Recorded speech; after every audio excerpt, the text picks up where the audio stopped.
Join us on the Bucket and Hoosier Show, the podcast that's all about community and competitive Rocket League. If you're new to Rocket League, it's a high-flying, fast-paced game that combines soccer with rocket-powered cars. It's a game that's easy to pick up, but difficult to master. And that's where our guests come in. We're talking about the best of the best in the Rocket League community to learn about their journeys, strategies, and tips for success.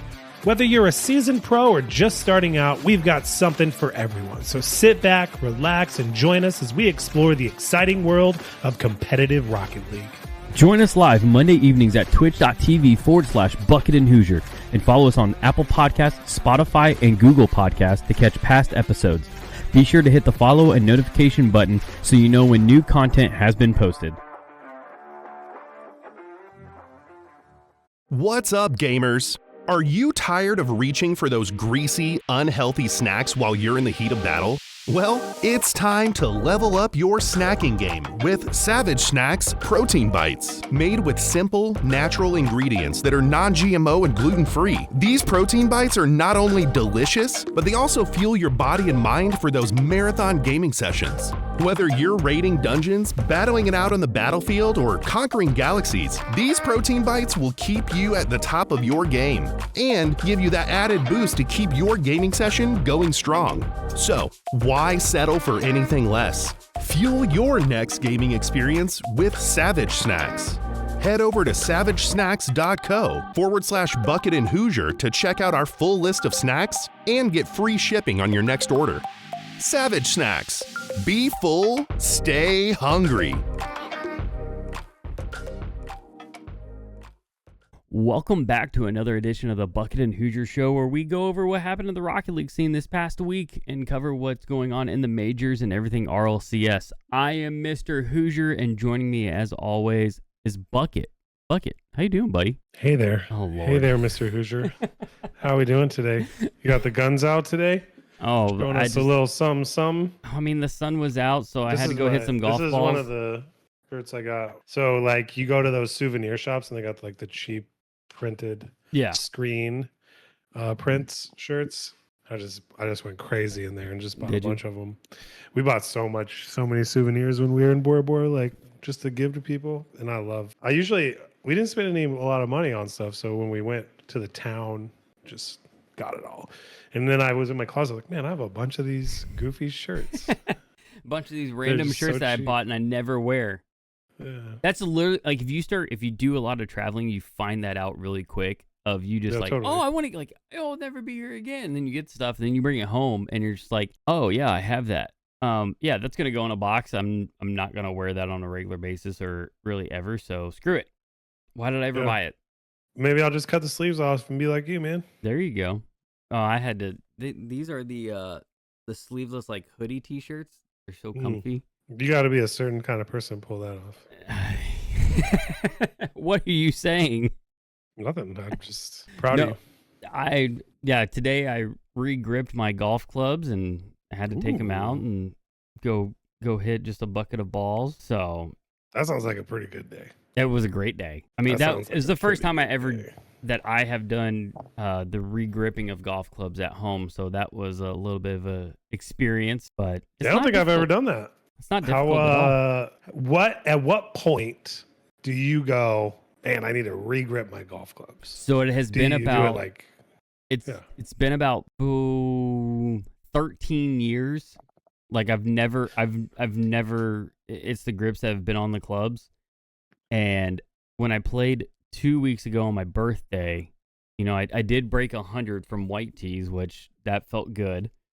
And as I've gotten more into trying to pay attention to how my swing is and what my body is doing, I started realizing that no matter how I gripped the club, every single time I would hit the ball, the club was moving on me. And so I was talking to a couple of my buddies, and they're like, you might just need to re-grip. And I was like, fine, I'll do it. And it actually does make a difference. I actually felt the difference today in being able to, when I was coming through with my swing of like controlling the club, it didn't feel like it was going haywire on me. So yeah, it's actually a thing that you should do every couple of years is re-grip. That's interesting. What about, let me go a step further here and When do you decide 13 years later that it's time for a new set of clubs instead? I would say in the last year, I actually started taking it a little more seriously than just going out and hitting a ball and saying, "Oh, I suck at this." Last year, I actually was trying to get better. Like I knew I could hit a golf ball. Like I've always been able to. It's fine, but actually going out a couple of times more than just once and paying attention to, okay, I'm going to try and do this and it should go like this. And then it doesn't. So it's like, all right, I'll make an adjustment. And then it still keeps doing the same thing. So it was just figuring out, all right, I'm trying this, not working. What's the one thing I haven't tried? And it came down to I haven't regripped the golf club. So that seems to be it. I've been thinking about getting, I don't need a whole new set. Yeah, you do. Of irons, really. And honestly, I'm not the type of person who thinks if I do that, I'm going to somehow magically take 10 strokes off my game or even 5. Right, you never will. I think at this point, it's going to be one at a time, just going out and just making sure, my first thing was no 8s. Don't get any 8s, right? Like, just don't get it. And then after I could do that consistently, it was like, okay, no 7s, no 6s. Like, where can I get to get down to that? And that was the whole thing, right? So that's how I got my score down. But I would just add a club, like a new club. And then if you're replacing club, like maybe replace one. Getting a whole new set, man, sounds like so much work and money for a little bit of payoff. Actually, are you a Sam's Club member? I'm a Costco member. I have a Kirkland K1 putter. People say that it's the Scotty Cameron putter. Yeah, literally. I think it's super fun. Kirkland's being sued by one of the golf companies because the driver is very similar, I think, to the Stealth is what it is. So are all golf clubs really similar to each other? I don't know. But everybody raves about those Kirkland clubs, that they are dirt cheap for golf clubs. And everybody that plays them, they're very good. Rick Shields on YouTube, he's a big golf guy. And yes, and he did a review of the Kirkland driver compared to like his fancy, I think a TaylorMade, and he hit further and better with the TaylorMade, but the Kirkland one wasn't that far off. So if you are just the average golfer, like it's probably worth the money if you're looking to get a set and just start playing. So I've been saying that. I mean, I get the golf balls for Christmas for my father-in-law every year. Oh yeah, and people rave on the roll with them. I don't ever really. I lose a lot less balls now than I used to, so it's really nice too. So that was always my goal. Can I get through a round with I would start with, can I finish without losing 5 balls? Yeah, like and I found I did that, and okay, so 4, 3, and I've gotten it down to I'll usually lose 1 in a round. Which that was my first goal. So yeah, that's pretty good. I mean, it's nice to be able to get to that point. What the worst is when you feel you hit it good. You're like, oh, that's gonna play nice, and then you walk up and you just can't find it. Like, what is going on? I know it went here. Why is it not? Where did this ball go? Did somebody pick it up? Sense. I swear it's the squirrels. They pick them up. They think they're nuts. Man, just frustrating. It's very frustrating. But I guess enough about golf. We can get into I don't know if you can ever have enough about golf. No, you can't. Actually, speaking of I played night golf here. Did you know that the ASU, the grass clippings, they bought the Ken McDonald's over by ASU, and they turned it into night golf. They have the lights, not like the night balls, right? They just have lights, like baseball lights on every hole. I've never gotten a chance to do that. I want to do that, but I have done night golf where you play with a glow-in-the-dark golf ball. And I've not done that. That was interesting because we had no lights, so it was dark, and like the green is lit up by LED strips, and so is the hole. And yeah, that was a weird experience trying to play golf that way. But yeah, well, when you come out here, and maybe next time you come out here and you say, hey, Bucket, why don't we actually meet up? I know we both had our kids and there's things going on, and it's just like, chaos, but I can't pass up. I usually try to make an effort whenever anybody comes out here that I know, because I live in a place where people go on vacation sometimes, right? So if people from my hometown or places I've been come out here, I try to make an effort, and it was a bad time. Thanks for putting me on the spot there. Of the last 2 times I've gone out there, I have not had a chance to go out there and hang out with you. But... No, I know, but I don't. I think it went both ways a little bit. I don't think it was all on you. I could have totally drove one way. There, you gave me an opportunity on one day. It was a tough day for me, though. Yeah, it just didn't work out. In golf news, before we get to Rocket League, did you see the stuff with Scotty Scheffler in Louisville? Yeah, what? That was wild, man. I don't understand the charge. So a report, a statement from his lawyer, the charges are not being dropped. His arraignment hearing that was supposed to be today on the 20th of May is now rescheduled for sometime in June. So he will be appearing back in the Louisville area right now. But yeah, in his post-round conference, it was definitely interesting hearing him talking about, we've talked about mental state and what you do to get through a lot of that stuff, and to think that you're showing up for a tee time, like I got a tee time in 3 hours to do my warm-up, and then you find yourself in a jumpsuit in a jail cell. And he was saying, when he finally calmed himself down, got his heart rate down, he just started doing his stretching and prepping in a jail cell, and then he comes out and he shoots 5 under on the day. Right. Crazy.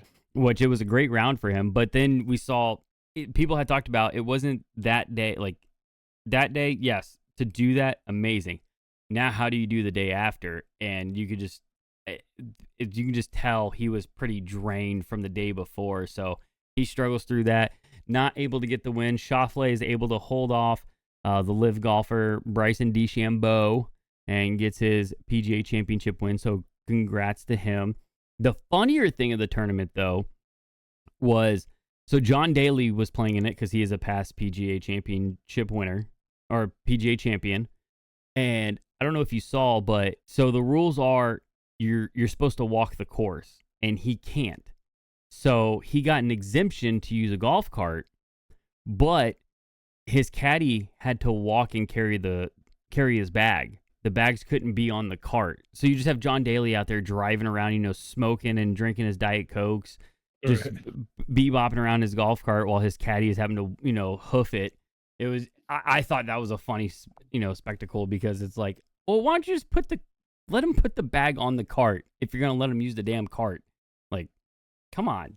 But that was probably my funniest takeaway from the week. But yeah, Scheffler, big in the news, gets arrested Friday morning. Gets arrested Friday morning after trying to get to the golf course, and there was a fatality accident in the area, and they were redirecting traffic. He thinks that he alleges that he was told he could go around this way, supposedly was not, tries to go past an officer, and the story is that the officer then attached himself to Scheffler's car, and he drives up to the gates of the golf course, stops, and when he stops... How is that a good idea? That's what I was thinking. If you're the officer... This is what they're teaching you guys? They're training you to do? Oh, yo, just grab it and just hold on while it's in motion. I mean, why not? What is that? Like, you can't just be like, oh, that's the license plate. Let me call someone else to go run him down because I'm on foot. I mean, I guess in the heat of the moment, you do what you got to do, or what you think you should do. Again, that's such a cop out. I wonder where that term comes from. I don't even know. But honestly, that's the job, right? Like if you said that about every athlete and people's lives aren't on the line, oh, he just cracked under the pressure. Like, well, maybe you shouldn't be in those moments. I would think not, but right? Like, I don't understand that. But I thought it was even funnier. I was reading after you said that because I didn't look at the hearing being delayed, and it looked like the prosecutor was like, this guy should be treated like everyone else. And then the attorney was like, yeah, well, let's delay it. And he goes, no, it shouldn't be delayed. And then he's like, well, we delay this all the time for regular people. So if you don't delay it, then you're not treating them like everybody else. Like, I don't understand. So there's always some argument and somebody trying to one up things get blown out of proportion. Again, maybe he did do something wrong and whatever. It's all alleged, but It's all alleged. There's no body cam footage. The stories are always just so wildly different. Right. It's always there's the A story, the B story, and then the actual truth and the C story is there, but you never actually get to it 90% of the time. It just doesn't work out. Which is exactly what happens even in this world, in Rocket League, in any sport. It's like you hear something from one side. We hear it all the time. We're hearing it from orgs versus players, all kinds of stuff. Like, why can't we just get the truth? Yeah. Give me the truth. Just because the truth hurts and no one wants to hear it. That's why. The running joke of Friday was everybody wanted to know who did that cop put his money on, because it obviously was not Scheffler. Wow. I'll fix this. Yeah, I'll fix this. I'm going to win me some money. That's what I'm going to do. But I guess enough golf talk. Back to Rocket League. It was an interesting weekend. We saw a couple of new winners. Was it? But we'll get to that part. But first up, taking a quick look at NA and the teams that are qualified for the Swiss stage this coming weekend is G2, Shopify, Space Station, Moist, Gen G, Cloud9, OG, Dignitas, Luminosity, NRG, The Snowmen, 0-1, M80, G Buffo, Incorrect, and Spate. Also, with the results this weekend, G2 is qualified for the upcoming major. They are sitting at 40 points. Gen G currently tied with Space Station for second with 32 points. Cloud9 and OG are tied for fourth with 24 points, and the Snowman are on their tails in sixth with 22 points, followed by M80 and Shopify, who are tied for seventh with 20. Our boys Luminosity, who are qualified for Swiss this weekend, they're sitting in ninth with a total of 16 points. So I would say they still have a chance, but they need a very strong showing this weekend. But that's where that's at. Just have the you look at the roster and you're like, they're going to win something. They're going to win get over that. They're going to get over that. I mean, G2 as well, right? Like we've had Sathu on a few times. Love rooting for them. Everyone that, like, we've had someone represented here. Moist has 5 up and Jesu was the coach of them. Like, it's nice to have a little skin in the game, but that's what makes it a little uninspiring a little bit. There's like no storyline besides some guys beat out some other guys.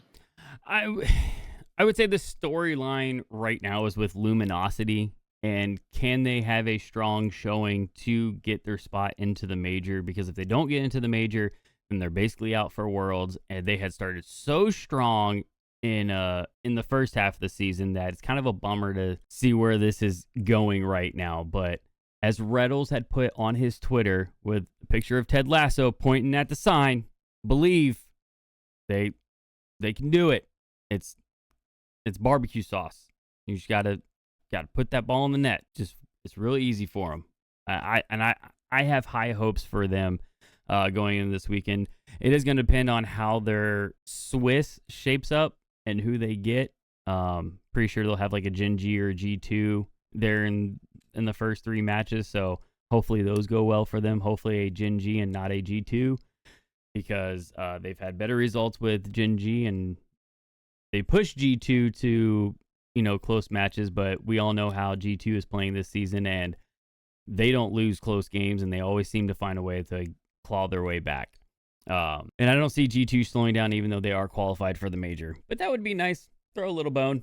But we're not match fixing at all. Now it was on over to the EU, where Oxygen and Vitality make their way through Swiss 3-0.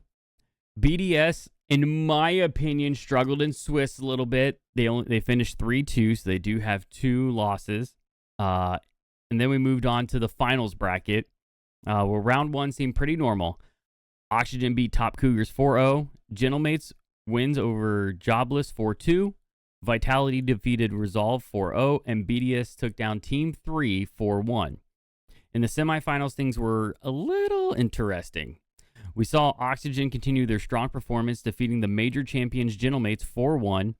Gentlemates got their 1 win in Game 2 but Oxygen was able to close out the series with 2-1 victories and a 2-0 win in Game 5. Vitality and BDS was up next, and Vitality came out strong with a 2-1 win in Game 1, but then quickly saw the series escape them as BDS went on to win 4 straight. In the finals of BDS and Oxygen, BDS wins 3-1 and let me correct that. BDS started off strong, winning 3-1 and 4-1 in the first 2 games. Oxygen would take a timeout to restructure their game plan, which helped in Game 3, getting them their 1 win, but it didn't matter after that.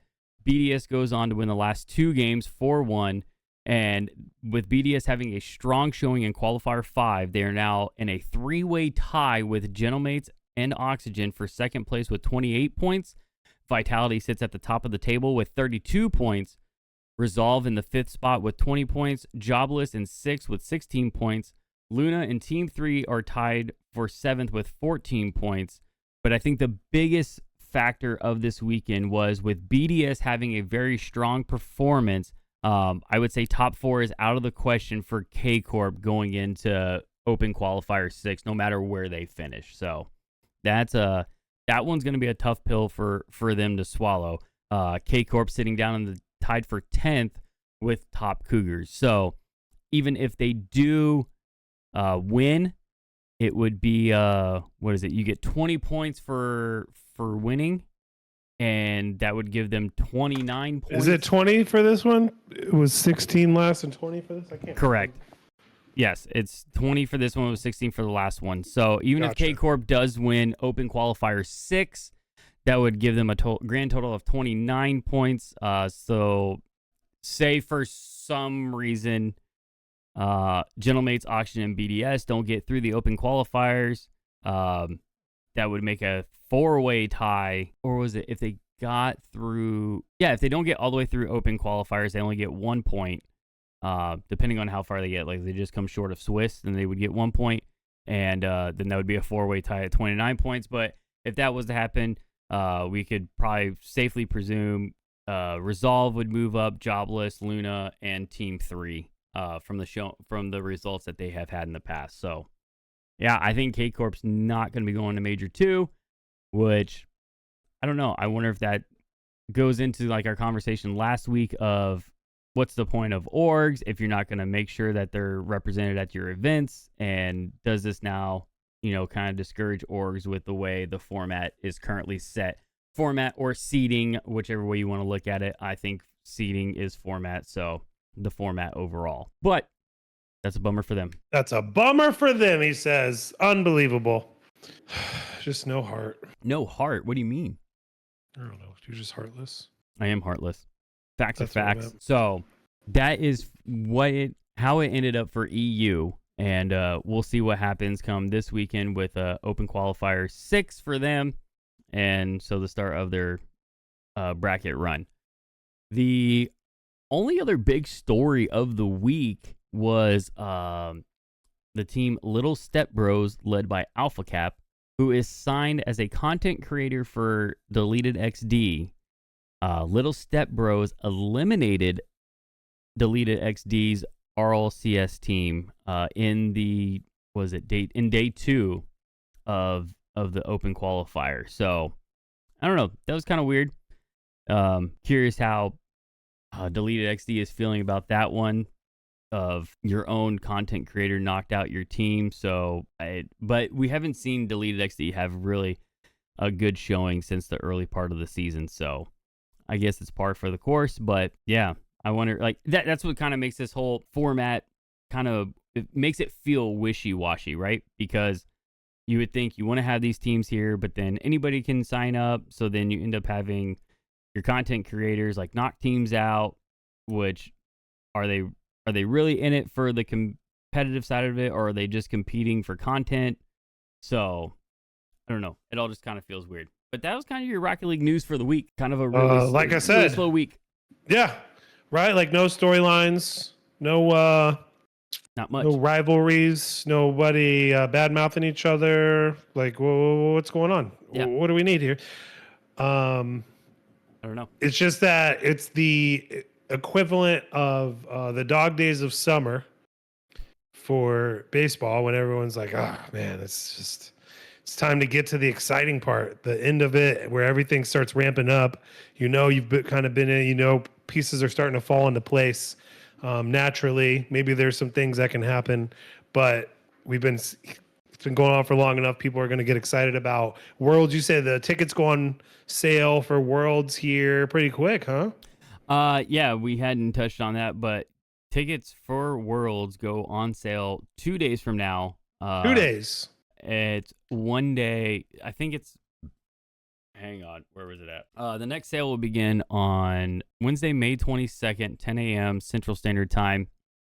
But there is a Live Nation pre-sale that goes live. Oh, I guess that's it.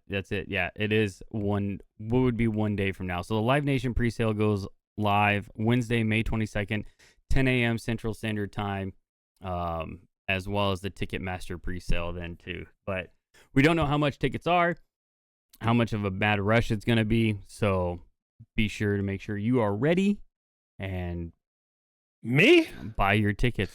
Do you think it's going to sell out? What do you think is going to happen?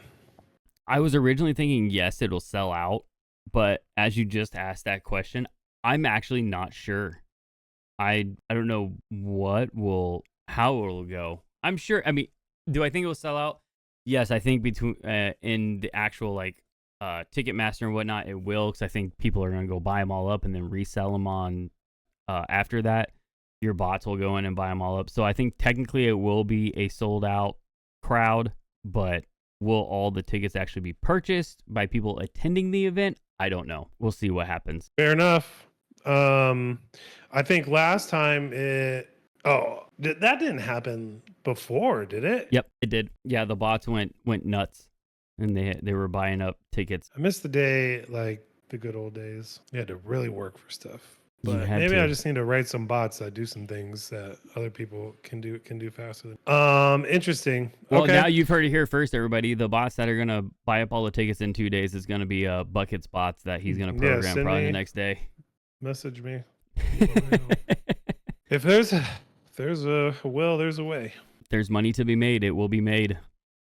Now you're getting to know me. Yep. Well, from us here at the Bucket and Hoosier Show, that's all we got this week. Hopefully we'll have some more storylines, things to talk about coming in next week's episode. But we will see from that. What are you doing with the blaster? Or the needler, not the blaster. Jesus. Whatever I want, man. Yeah, no. I mean, very threatening. That's why I got it. Very threatening.